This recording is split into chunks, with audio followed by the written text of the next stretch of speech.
Vaishnande Bhaktivedanta Swami Prabhupada donne la teneur et portée.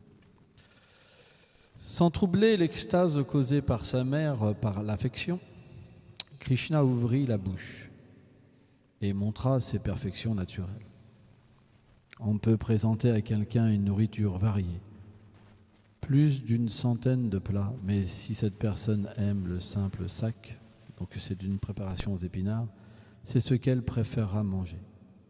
De même, bien que Krishna soit doté de toutes les opulences, là, obéissant à l'ordre de sa mère, il ouvrit toute grande sa bouche à la façon d'un enfant humain, sans négliger le sentiment transcendantal de l'amour maternel.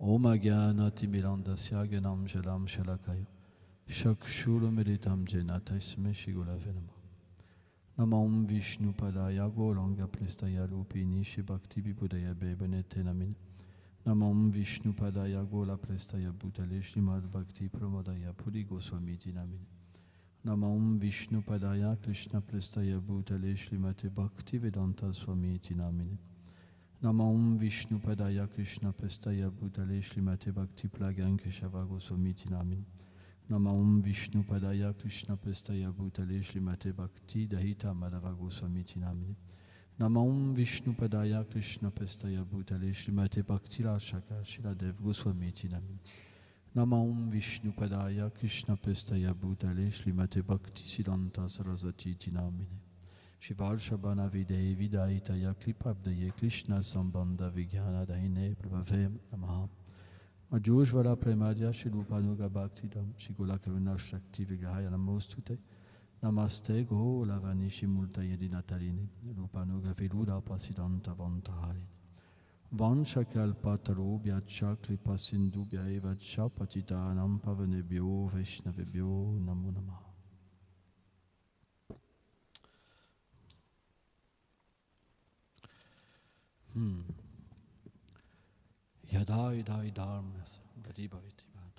Le Seigneur vient dans ce monde et ses associés aussi viennent parmi nous. C'est pour ça que quand j'offre mes respects à mon maître spirituel,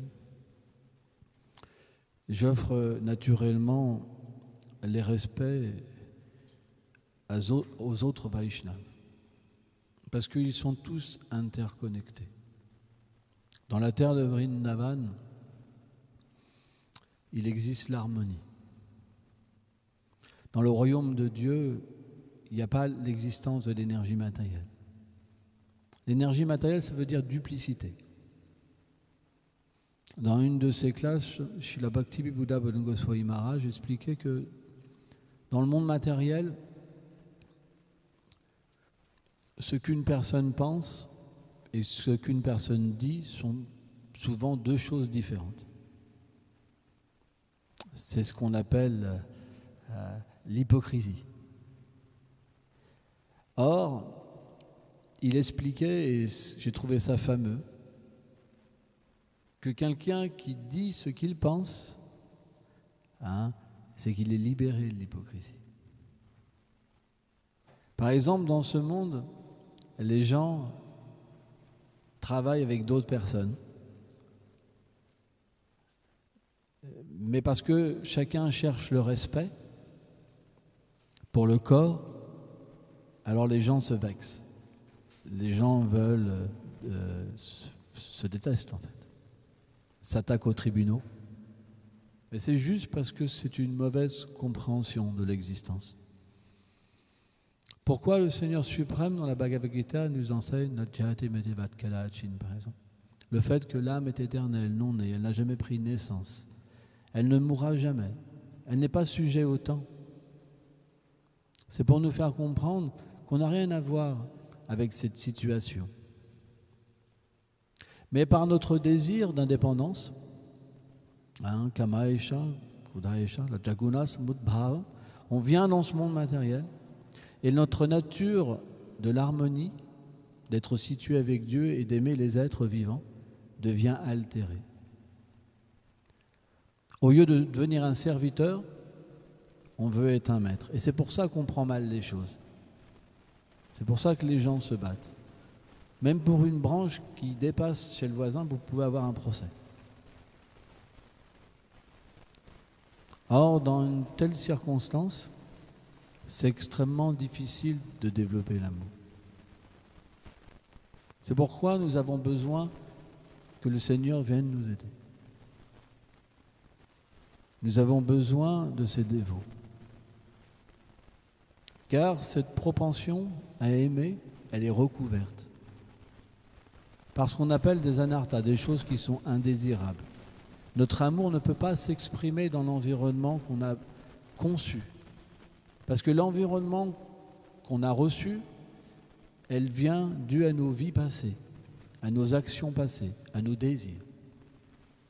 Et puisque nos désirs n'ont pas été purs et que nos activités n'ont pas été pures, l'environnement n'est pas favorable à développer l'amour. C'est quelque chose de scientifique. Or, à moins de comprendre la cause du problème, on ne pourra pas, par essayer de contrecarrer les effets de notre environnement, un procès, un ceci, cela, améliorer notre problème. Vous pouvez par exemple masser une personne, jouer de la musique. Sur le moment, elle va se sentir une petite satisfaction qui va lui permettre d'oublier, et encore si son problème n'est pas trop gros. Hein. Mais en essayant de régler les effets, on ne peut pas soigner le véritable problème. Par exemple, la médecine Ayurveda dit la même chose au niveau de la maladie matérielle. Si vous soignez la cause, alors il n'y a plus d'effet. La maladie, la médecine qu'on a traditionnelle en ce moment, quoi, elle soigne l'effet, mais pas la cause.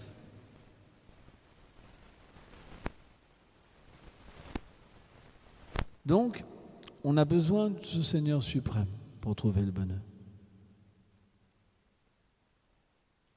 Mais, selon nos vies passées, surtout selon les vies passées,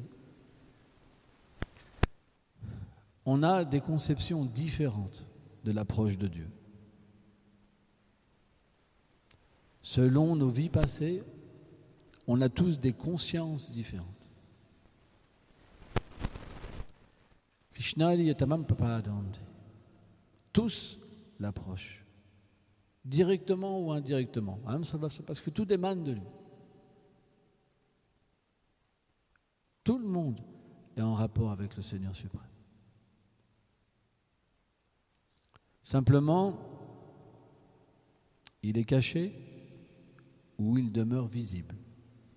Tout dépend de l'attitude qu'on a, tout dépend de notre conscience.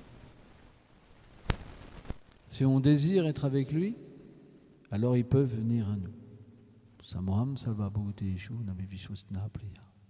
Pourquoi ? Parce qu'il est impartial. L'activité matérielle ne l'attire pas.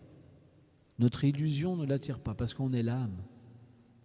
Nous, on pense qu'on est le corps. On pense qu'on est un homme. On pense qu'on est une femme. On pense qu'on est un bouddhiste. On pense qu'on est un hindou. Tout ça, c'est une forme d'illusion. Ce sont des effets de la matière, de notre association avec la matière. Et la cause de ces effets, c'est notre indépendance envers le Seigneur suprême. Donc pour remédier l'indépendance, pour qu'il n'y ait plus d'effets et que la cause soit une cause positive, qu'elle nous permette de connaître l'harmonie véritablement et l'amour, alors on doit comprendre qui est Dieu. On doit parler du Seigneur suprême, on doit s'engager dans son service et naturellement éviter ce qui nous pourrait de nouveau nous donner la maladie. C'est pourquoi Bhaktivinoda Thakur explique que la cause de la maladie, c'est la mauvaise association. Si vous avez plaisir d'être avec des gens qui n'ont pas de conscience de Dieu, alors c'est qu'il y a un problème. De la même manière, si vous n'avez pas de satisfaction en écoutant les gloires du Seigneur suprême, ça veut dire qu'il y a la maladie. Mais de la même manière qu'une médecine peut sembler être amère, par exemple, l'Ayurveda soigne la jaunisse avec le sucre candy. Mais bien que le goût du sucre est agréable, les enfants ils aiment bien le sucre candy, on avait mis des petits morceaux de sucre candy, hop, ils passent pour piquer un petit morceau de sucre. Pourquoi ? Parce que c'est agréable. Quand on est enfant, on est très sensible à des petites sucreries, quoi. Ça fait partie de notre pèlerinage, on pique un petit sucre. Quand on est grand, bon, on a d'autres priorités. Mais un petit enfant, lui, il est simple. S'il y a un petit sucre, il fait un petit détour. Tu vois. Tu vois. Mais quelqu'un qui contracte la jaunisse, même un enfant, s'il mange du sucre, c'est très amer. Ça devient désagréable. Mais pourtant, si une personne continue à manger du sucre candy, ça peut lui soigner la jaunisse. Et en même temps, au fur et à mesure que cette jaunisse devient guérie, au fur et à mesure, il retrouve le goût pour le sucre. De la même manière, si on entend les gloires du Seigneur suprême en continu, alors notre maladie matérielle peut cesser. Mais si votre association, elle est faible, et que vous avez beaucoup d'associations avec des gens qui sont illusionnés par la matière, alors vous ne pourrez pas guérir. Ce n'est pas possible. C'est pourquoi le voyage de l'âme samsara vise à permettre à une personne graduellement d'augmenter son association avec les gloires du Seigneur et de perdre le goût pour l'association avec l'énergie matérielle. En proportion qu'elle a perdu le goût pour l'énergie matérielle, en proportion le goût pour chanter les gloires du Seigneur se manifeste. Et en proportion, le Seigneur dévoile la forme éternelle, ses attributs et ses activités. Et en proportion, une personne est introduite dans le royaume transcendantal. C'est pourquoi c'est pas facile d'atteindre en une vie la perfection.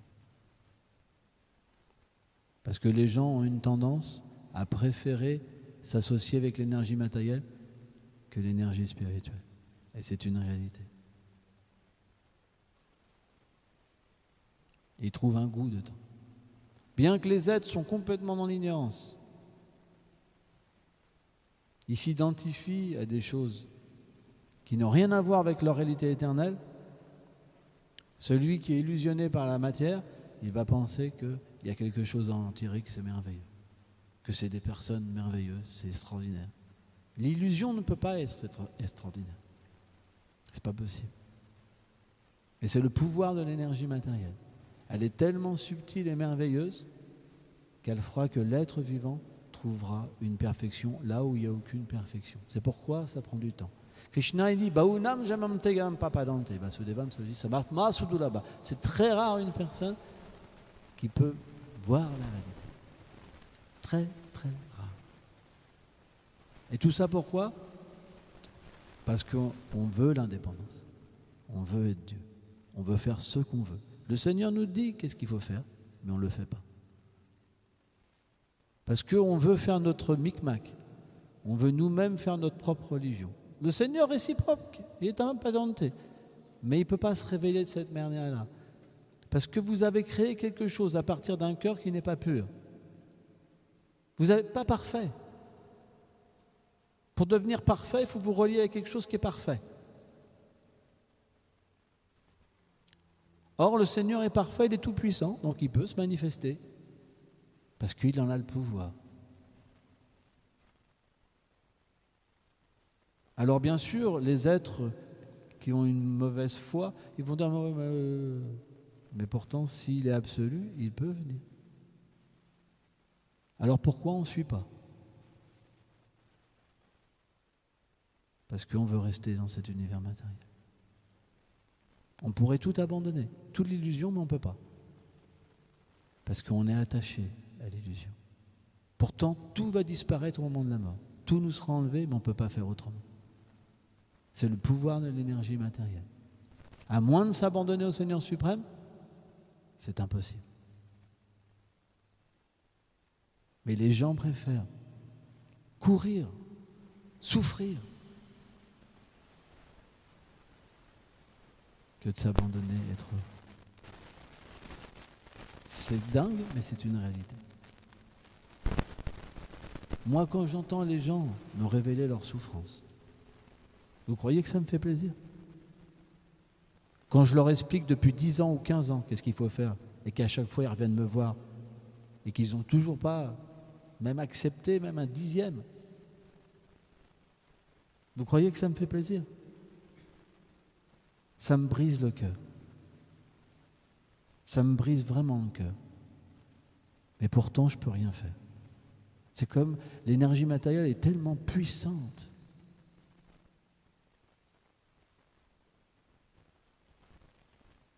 C'est inconcevable.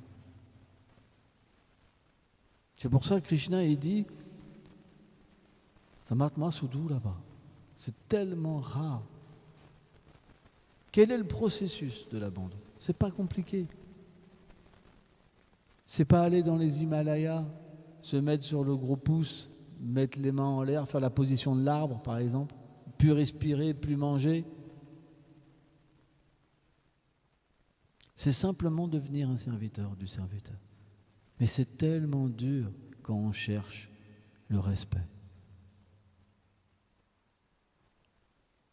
Si on cultive le moindre respect pour ce corps, ça ne sera pas possible de devenir un serviteur. Moi, je me rappelle un jour, il y a une personne qui était sincère dans sa démarche. Elle est venue me voir. Elle m'a dit, alors j'ai pas apprécié sa façon de me voir, parce qu'elle m'a dit, oh, tu es une âme réalisée, tout ça, je fais. Elle m'a dit, voilà, je suis venu te voir pour que tu puisses m'aider. Bon. Après, c'est un service que le maître spirituel nous donne, de redonner ce qu'il nous a donné. Donc, bon. Il m'a dit, voilà, je parle avec les oiseaux, je parle avec les arbres, je parle avec les nuages, et je veux devenir Dieu.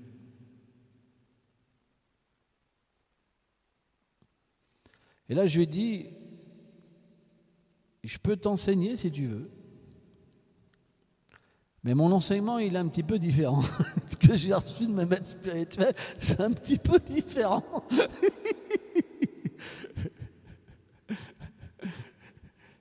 Ce serait plutôt de devenir le plus petit du plus petit et être le serviteur. Et là, j'ai vu que ce n'était pas quelque chose qui le branchait vraiment. D'ailleurs, je ne l'ai jamais revu. Je lui ai dit, oui, si tu viens, moi, je t'apprends à être un serviteur. Tu vas voir, c'est merveilleux. Et là, tu pourras vraiment voir le Seigneur suprême. Parce que si tu es un serviteur, automatiquement, c'est que tu es un serviteur de son serviteur. Et parce qu'il aime ses dévots, alors il te donnera son affection et tu pourras certainement le voir. Parce que c'est le principe de la dévotion. Si vous aimez quelque chose qui est cher au Seigneur suprême, alors vous devenez reconnu de lui. Les grands saints, parfois, donnent cet exemple. J'ai entendu cet exemple plusieurs fois. Quand vous prenez une famille et qu'il y a un chien dans la famille, maintenant les gens font beaucoup le culte du chien. C'est plus la vache maintenant qui est sacrée, c'est le chien qui est sacré. En Occident, beaucoup, on voit, c'est les petites robes, il y a même les petits restaurants, tout ça. Ou mon toutou. Oui, j'ai rien contre les toutous. Commencez pas à dire il est raciste contre les chiens, il aime pas les chiens. T'as vu direct, il a dit oh mon toutou, ça. Mais si vous avez un enfant dans une famille qui affectionne le chien, vous voyez tous les membres de la famille affectionner vraiment le chien. C'est quelque chose qui est vraiment visible, quoi. Quand un petit enfant affectionne le chien prend une importance incroyable. Moi, j'ai vu ça, par exemple, avec mon frère. Par contre, quand l'enfant il a grandi, après, il a abandonné le chien dans une forêt. Parce qu'il devenait trop... voilà. L'enfant avait fini avec le chien, tout le monde avait fini avec le chien. Bon, dans la forêt, fais ta vie maintenant. Hein? C'est des conceptions de l'existence. On devrait, dans la théorie, Bhaktivedanta Swami Prabhupada explique que l'humain, c'est le grand frère des autres êtres vivants sur la planète Terre, parce qu'il a une conscience plus élevée. Et on devrait donner refuge aux animaux, au lieu de les exploiter et de les tuer, par exemple. Parce qu'on a le moyen de les protéger. Or, dans cet âge, on les massacre, malheureusement. On les abandonne, malheureusement. C'est pour ça que les gens ont un cœur dur, hein, vraiment, vraiment dur. Donc, tout ça pour expliquer que si on trouve un Vaishnava et qu'on se lie d'amour pour un Vaishnava, alors on devient reconnu de Dieu. C'est pourquoi le Seigneur n'est jamais seul. Il est toujours entouré de ses dévots. Dans son monde à lui, il y a plein d'amis. Il a plein d'êtres qu'il aime. Parce qu'il est l'amour personnifié. L'amour, ça veut dire qu'il y a d'autres personnes. Il y a des échanges. Il y a la beauté. Il y a l'harmonie. Il y a l'émerveillement, d'une manière illimitée. Or, on voit dans ce divertissement qui est difficile à comprendre,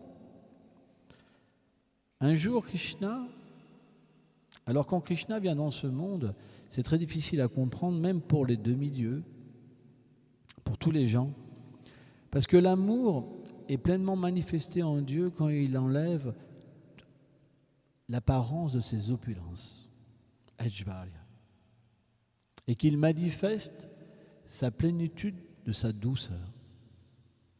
Ça veut dire quoi, techniquement parlant?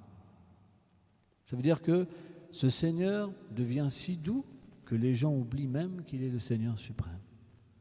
Parce que l'amour qu'ils ressentent pour lui est tellement illimité que ça dépasse toute conception de révérence. Or, dans son monde à lui, parce que nous aimons avoir une mère, nous aimons avoir un père, nous aimons avoir des amis, parce que nous sommes une partie intégrante du Seigneur suprême. Hein, le jiva, l'âme, a presque toutes les qualités du Seigneur suprême.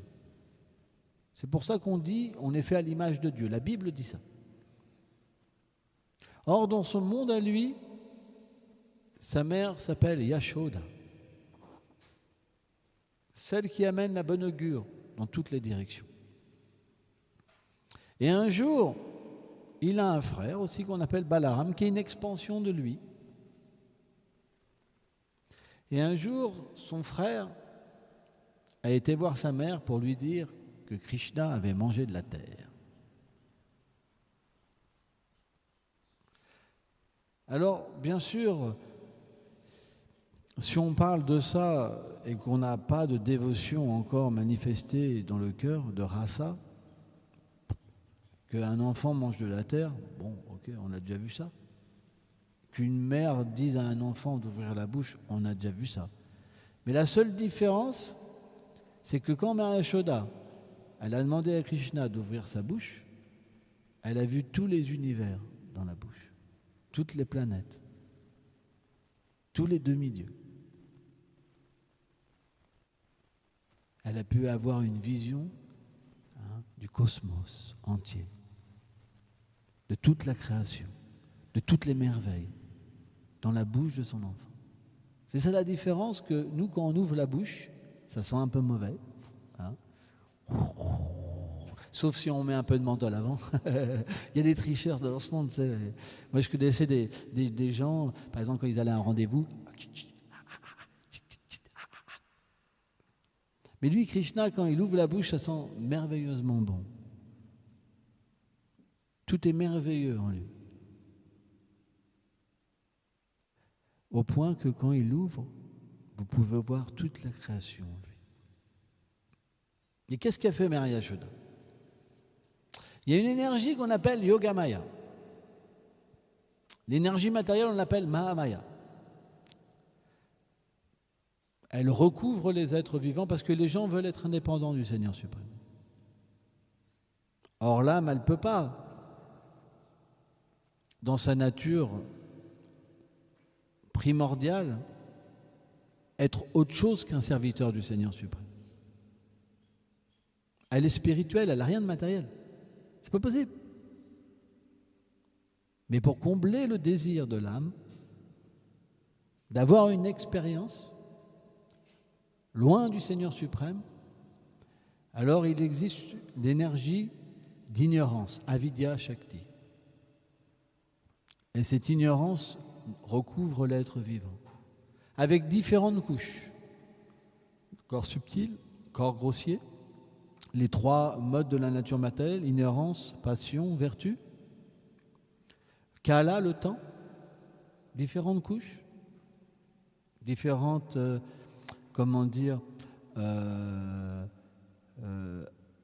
influences. Et dans cette circonstance, alors on peut penser, je suis ce corps.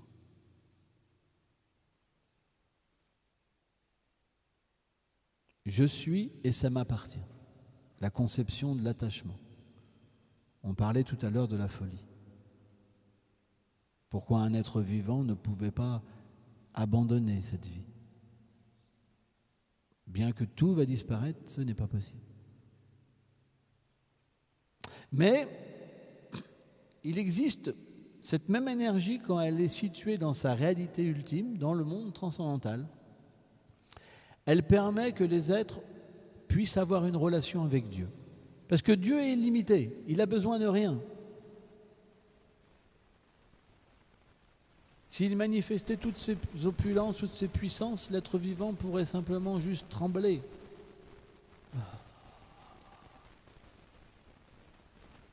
Mais grâce à l'énergie, ce qu'on appelle Yogamaya, l'impossible devient possible. De la même manière que Mahamaya rend l'impossible possible, en faisant que l'âme purement spirituelle s'identifie avec la matière, Yogamaya permet à l'être, le serviteur du Seigneur, de dominer le Seigneur suprême. Alors là, on se dit, mais comment c'est possible?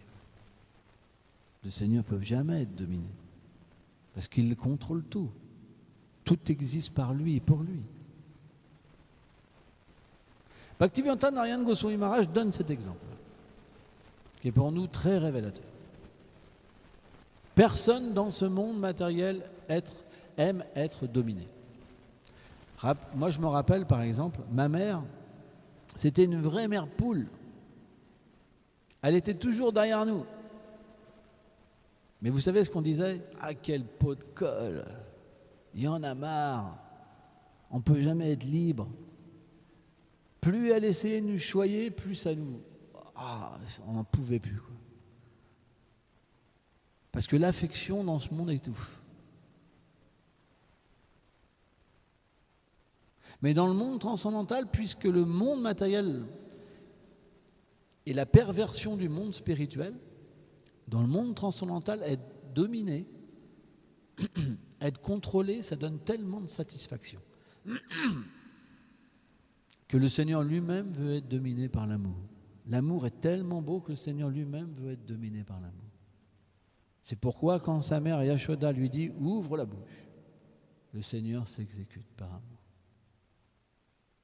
Mais pour nous montrer qu'il n'est pas un être ordinaire, il fait voir une perfection que personne ne peut faire voir. Personne. Par exemple, celui qui me disait « J'écoute les petits oiseaux, j'entends parler les petits oiseaux », si je lui dis « Ouvre ta bouche et fais-moi voir tous les univers, toi qui es Dieu », il ne pourra pas. Je défie tout le monde ici d'ouvrir la bouche et de me faire voir tous les univers. Et pourtant, tout le monde pense un petit peu être Dieu ici. On ne peut pas s'empêcher. Mais par contre, c'est pas possible de faire voir tous les univers. Vous comprenez? Il y a plein de gens en Inde qui se disent avatars. Si vous ouvrez leur bouche, vous avez une mauvaise odeur, mais vous n'avez pas tous les univers. Ils sont avatars des mauvaises odeurs. Mais ils ne sont pas l'origine de tous les univers. Hein? Par contre, les mauvaises odeurs, ils savent en créer. Hein? Ça. Hein? Et le Seigneur, lui, sent éternellement bon. Et de plus en plus bon. Donc, ce Seigneur suprême n'accepte qu'une chose, c'est l'amour. Yogina Mapisal. C'est pourquoi, si on veut soigner la cause de notre problème, on doit accepter de le servir avec dévotion. Or, ce service, il commence par comprendre, de chercher une personne qui peut nous apprendre ce qu'est la dévotion. Ce qu'il faut faire et ne pas faire.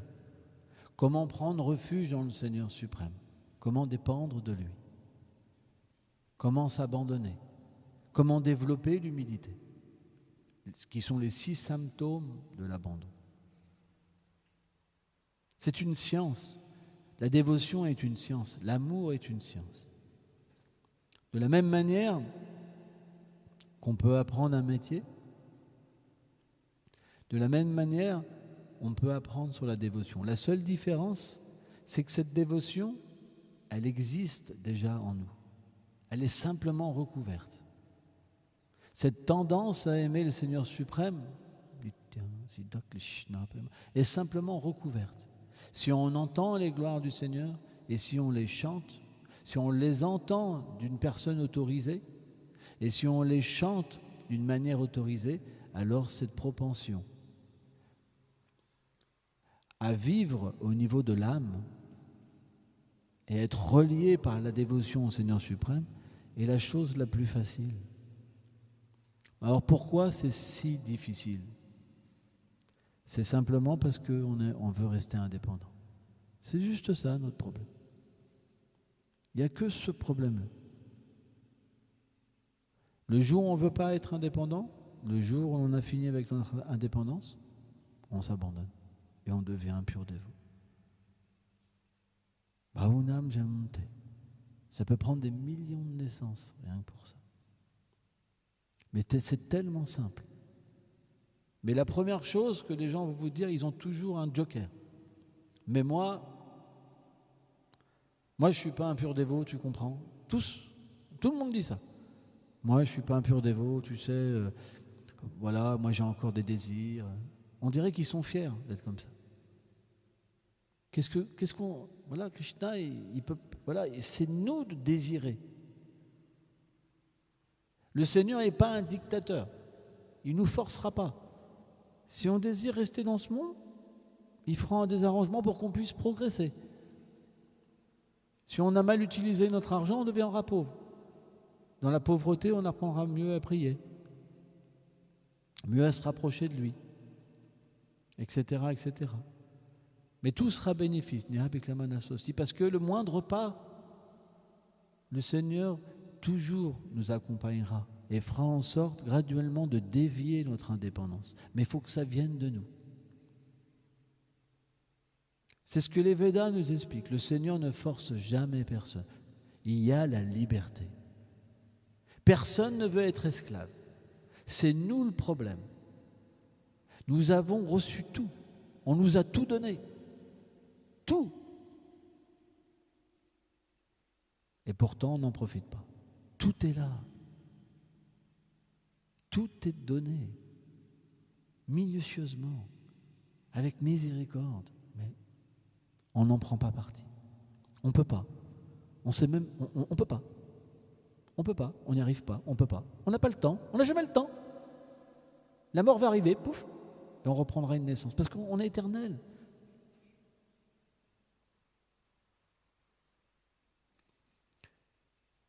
C'est pourquoi entendre les sadhus, moi je ne suis pas un sadhu, mais entendre les sadhus, ça nous permet de nous réveiller.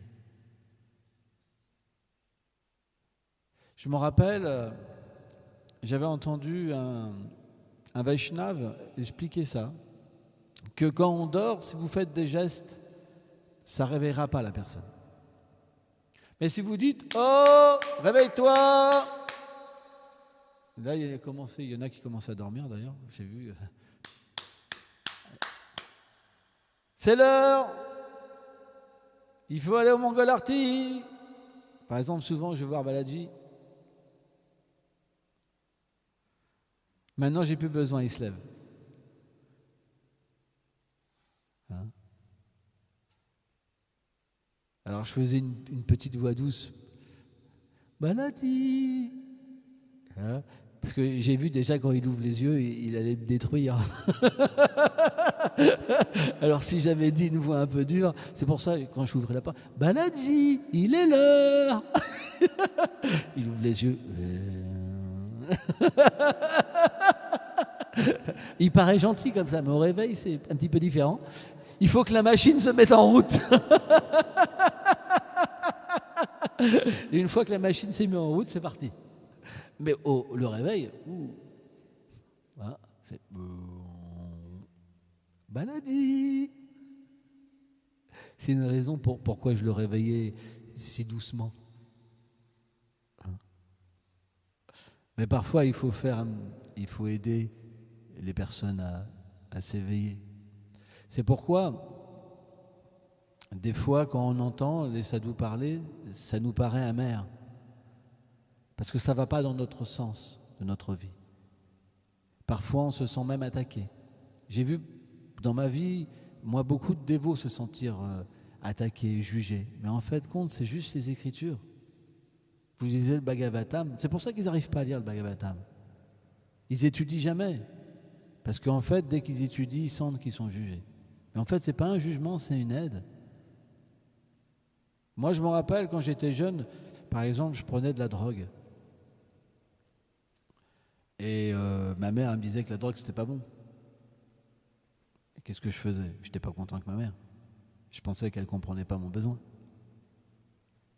Mais qui avait raison, moi ou ma mère? Personne ne dit que la drogue, c'est bon, sauf un drogué. D'ailleurs, quand vous êtes drogué, qu'est-ce qui se passe? Vous avez au milieu la drogue. C'est que l'intérêt des drogués. C'est grave. Hein? Si quelqu'un a plus de drogue, il arrête de se droguer, c'est plus votre copain. Vous n'avez plus rien à vous dire. Parce que tout tourne autour de la drogue. Ben, de la même manière, un dévot du Seigneur, tout tourne au milieu de la vérité. Donc on peut avoir différentes choses au milieu de notre vie. Mais on doit être conscient que la qualité de notre but, ça peut nous détruire, nous rendre heureux ou nous libérer du monde matériel. Donc pourquoi continuer si on est heureux à aller dans cette voie? L'indépendance. Bien que l'être souffre, il y en a parmi nous qui souffrent tellement, mais pourtant, il continue. Ce n'est pas la faute du Seigneur suprême. C'est notre faute. Merci beaucoup.